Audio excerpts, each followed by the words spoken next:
Se vai dar certo, se vai dar liga, eu não sei. Mas que de fato o Cruzeiro está montando um grande time para a temporada de 2025, isso é indiscutível. Não só pelas contratações, mas pela manutenção de grandes jogadores que já estavam no Cruzeiro na temporada passada. Cássio, William, Marlon, Cruzeiro mantendo ali os principais zagueiros, o Lucas Vidalba e também o João Marcelo, sem contar com a chegada de reforços que também teremos para esta posição. E quando você olha do meio de campo para frente, fica cada vez mais animado. Só para você ter ideia, Lucas Romero, o Wallace, Matheus Henrique, Matheus Pereira, Eduardo, Rodriguinho, Bolacier, Dudu, Gabigol, Caio Jorge, Lautaro Dias, entre outros jogadores que com certeza eu esqueci alguém, porque é muita gente e a qualificação do nosso ataque tem crescido cada vez mais e mais. E eu tenho percebido que isso aí tem incomodado muita gente na imprensa. É incrível como os caras estão preocupados. Na minha opinião, a minha única dúvida é se o Fernando Diniz é o verdadeiro, o grande nome para treinar o Cruzeiro. É a minha única dúvida. Mas sobre o elenco montado pelo Alexandre Matos, a expectativa é de fato muito alta. Eu vou colocar aqui na tela para vocês o que a imprensa tem falado sobre este assunto. Só que antes eu vou pedir a cada um que deixe aqui o seu gostei, que se inscreva no nosso canal, porque sua participação é de extrema importância para o nosso crescimento. Conto demais com o seu apoio. Agora se liga no que a imprensa tem falado sobre os reforços do Cruzeiro. Técnicas, da maneira de jogar e de comportamento também, de tratamento, né? Isso inclusive motivou o Dudu lá atrás a acertar com o Cruzeiro, aí mudou de ideia, voltou para o Palmeiras, não jogou e agora sim será jogador do Cruzeiro em 25. O que vocês acharam da entrevista como um todo? Eu começo contigo, Henrique. Eu acho que o Dudu tem otimismo nessa chegada ao Cruzeiro e acho que vai encontrar um bom ambiente para isso. É claro que a gente tem que analisar assim, o perfil. Tratamento de ídolo, né? Exato. Chegou exato. com tratamento de ídolo. E sem responsabilidade de ser o cara para dar a resposta. Porque o Cruzeiro tem o Gabigol chegando ao mesmo tempo. O Cruzeiro tem o Matheus Pereira, que já é um cara que é uma referência técnica do time. Então ele tem com quem dividir essa responsabilidade.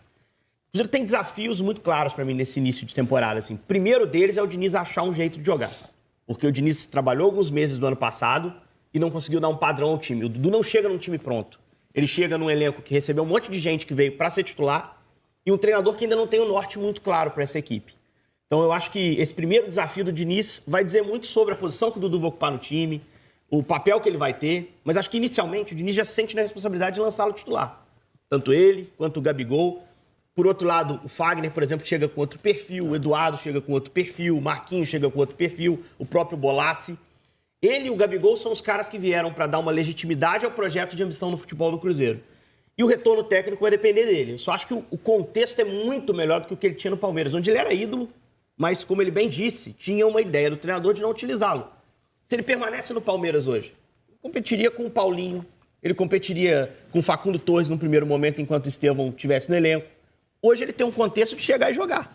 Numa torcida que vai recebê-lo com uma ansiedade muito grande de retribuir, né, o investimento feito, o jogador de peso à disposição.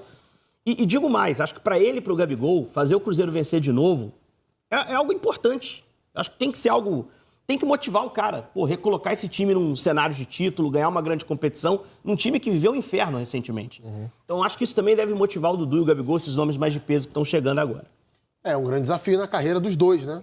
Para recolocar o Cruzeiro no patamar de conquistas que teve recentemente. Na década passada o Cruzeiro foi bicampeão brasileiro, venceu Copa do Brasil 2 vezes também, então não é exatamente uma novidade essas conquistas para o Cruzeiro. Seria, para essa geração de torcedores cruzeirenses, um título de Libertadores, né? O time bateu na trave em 2009, né? Contra o Estudiantes na final, perdeu dentro de casa no Mineirão. E eu acho que são caras que estão habituados a esse cenário, né? A esse tipo de conquistas, a esse tipo de esse norte, ter esse norte durante uma temporada. Agora, tem o lado, além do encaixe do time, que o Henrique citou. Para mim, é muito mal explicada a situação envolvendo o Fernando Diniz e o Alexandre Matos na reta final do Campeonato Brasileiro. O Diniz não poupou o Matos naquela ocasião. Ele citou o nome do Matos. Ele fala que o Matos... Não gostei da conversa que o Matos teve comigo, do que ele falou pra mim. Ele fala isso com todas as letras, né? Então, assim, a gente tem que ver como vai ficar essa relação e como essa relação vai sobreviver ao início de uma temporada, de encaixe de time, né? Que não dá pra... Nenhuma equipe vai começar a temporada voando, enfiando 5, 6-0 em todo mundo e dando um show, como pode se esperar através dos jogadores que o Cruzeiro contratou. E com algumas pressões e armadilhas, né? Tem um clássico com o Atlético, um amistoso nos Estados Unidos, daqui a 10 dias. E o primeiro jogo da volta com o titular, acho que é contra o América, né? Eu tava dando uma olhada Assim, na tabela do Mineiro. Ele precisa dar uma resposta rápida, né? Só que agora eu acho que ele tem ferramentas. Acho que a grande vantagem que o Diniz vai ter em relação ao final de 2023, de 2024, são ferramentas, são jogadores com características mais parecidas com o que ele pensa sobre futebol. Né? E tem só um outro detalhe que eu acho que é importante a gente falar. O Dudu, ele até entrou bem no time do Palmeiras em vários jogos na reta final da temporada. Acho que ele poderia ter tido mais oportunidades. E acho que na parte do Dudu, esse não será um grande problema. Retomar a forma física com a sequência de jogos e o melhor nível dele. Na parte do Gabriel, a gente vai ter que olhar em campo. Porque muito se fala que o Gabriel caiu de produção com o Tite no Flamengo. Isso é uma meia-verdade. O Gabriel de 23 já era um Gabriel bem abaixo do nível. Tanto é que perde a posição titular no Flamengo entre o primeiro jogo da final da Copa do Brasil e o segundo jogo da final da Copa do Brasil. Na semana ele perde titularidade. Ele é titular no Maracanã contra o São Paulo, derrota do Flamengo por 1-0. No outro jogo do Morumbi ele já é reserva. E aí vai como reserva até o final da temporada com o Jorge Sampaoli anteriormente, né, antes da chegada ao Tite no final de 23. E o Sampaoli gostava muito do futebol do Gabriel. Inclusive insistiu bastante enquanto o Gabriel não vinha jogando bem. Então é um jogador que precisa sim se recuperar e dar essa resposta. Eu acho até que o Gabriel ele precisa dar uma resposta mais rápida em relação ao Dudu com a camisa do Cruzeiro. Esses pontos de interrogação, por exemplo, tem o Eduardo. O Eduardo não é bem um ponto de interrogação, ele é muito bom jogador. Acabou de chegar do Botafogo. O Marquinhos, ele é muito bom jogador. Se vai adaptar, jogar, não vai? Esse é o ponto de interrogação. Mas bons jogadores eles são. Dudu e Gabigol, será que o Dudu volta a jogar no nível que ele já jogou? Talvez pela idade não o mesmo, mas será que ele pode jogar tudo aquilo que ele já jogou? Né? Ou perto daquilo já seria o suficiente? O Gabigol não é velho, o Gabigol é jogador novo. Então assim, dá pra esperar o Gabigol do Flamengo. Né? Dá sim pra esperar o Gabigol do Santos e do Flamengo no Cruzeiro. Então, o Cruzeiro tem já um meio de campo muito forte. Na minha opinião, tem um volante fora de série que é o Mateuzinho e um meia fora de série que é o Matheus. Então o Cruzeiro tem 2 Matheus ali que são foda.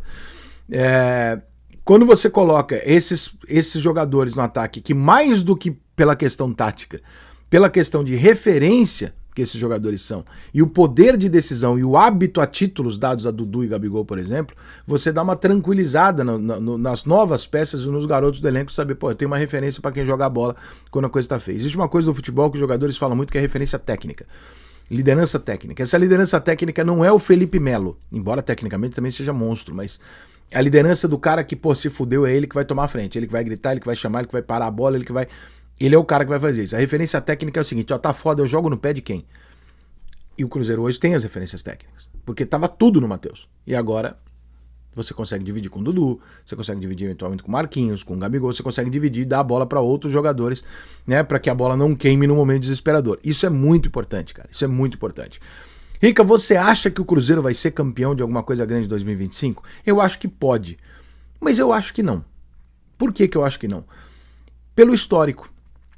O histórico mostra que os grandes campeões montaram seus times, quase ganharam e fizeram um leve ajuste fino e ganharam. Esse ajuste fino pode acontecer em junho, também é verdade. Mas num primeiro momento, a gente imagina o quê? Esse time vai ser montado, ele vai encontrar soluções e alguns problemas. No ajuste fino, que é o Botafogo do ano passado para 2024, é o São Paulo 2004 para 2005, né? Nesse ajuste fino é onde você finaliza a montagem do seu time. Então eu acho que o Cruzeiro está contratando a baciada para colocar todo mundo lá com quem já chegou no meio do ano passado, e aí vai ser testado na mão do Diniz, que também é um treinador que precisa de tempo, e aí o Cruzeiro vai se ajeitar. O mal dos times do Diniz, normalmente, e eu acho o Diniz do caralho, eu gosto dele pra caralho, é que eles aceleram demais e jogam tudo que eles podem antes da hora. Porque o Diniz não faz essa distinção. O Diniz, ele quer o melhor o tempo inteiro. Então ele mata os caras no treino, ele é foda, ele quer o melhor futebol o tempo inteiro. Pode ser que em maio o Cruzeiro seja o melhor time do Brasil. O problema é que em maio não é a hora de ser o melhor time do Brasil. O melhor time do Brasil tem que jogar em novembro, outubro, setembro. Esse time não adianta jogar em maio. Ele vai ganhar o estadual, se ele for jogar em maio. Então, talvez aí no meio do ano, um ajustezinho, um reforço aqui, uma dispensa dali e tal, não sei o que, você faça esse ajuste. Normalmente isso é feito no final da temporada. Mas eu acho que é absolutamente compreensível se eventualmente o Cruzeiro chegar perto esse ano e faltar algum ajuste. Que o torcedor tá no lucro, já tá ótimo perto do que aconteceu, mas é um time que dá prazer, né, de a gente esperar para ver jogar. Eu não vejo a hora de ver o Cruzeiro jogar com o Dudu, os Mateus, Marquinhos de um lado, Gabigol, porra, eu não vejo a hora de ver esse time jogar porque vai ser do caralho, é um grande atrativo. E só o fato de você ser protagonista do futebol brasileiro já é uma vitória fantástica para um clube que jamais deveria ter deixado de ser se não tivesse sido aquele bando de filho da puta que passou por lá. O Cruzeiro está muito forte no mercado. Ontem a gente falou sobre o Cruzeiro aqui, a informação que se tem é que o Cruzeiro também está contratando um jovem zagueiro argentino do Vélez, que jogou muita bola. Gomes. É o Valentim Gomes. Valentim. Aí agora contrata o Fabrício Bruno. Já tem zagueiro lá. O Cruzeiro, no meu modo de entender, acho que está começando a disparar para tudo quanto é lado. Isso vai dar problema lá na frente. Ah, tem 3, 4 competições no ano. Tá bom, beleza. Vai fazer o que com o Caio Jorge? Caio Jorge vai ser reserva desse time. Você vai tirar Dudu? Você vai tirar Gabriel Barbosa? O Fabrício chega por 5 milhões de euros, 30 milhões de reais, perfeito? Um pouquinho mais até, né? Vai tirar o cara não vai jogar? Você traz um jovem argentino promissor, o cara vai ficar no banco. Se você faz um elenco repleto com jogadores caros, isso vai dar problema. Mais cedo ou mais tarde. Não adianta vir com esse negocinho que não vai dar, porque dá problema. Mas dá problema. Problema então, dá time ruim, né? Pra time ruim não. O cara quer jogar, o cara quer jogar pra sobreviver. Então é isso, família. Me despeço de cada um de vocês aí de casa. Agradeço de coração pela sua presença. E peço no final que não se esqueça de deixarem aqui o seu gostei, de se inscreverem no nosso canal, porque a sua participação é de extrema importância para o nosso crescimento. Um grande abraço de um cruzeirense para cruzeirense. Fui!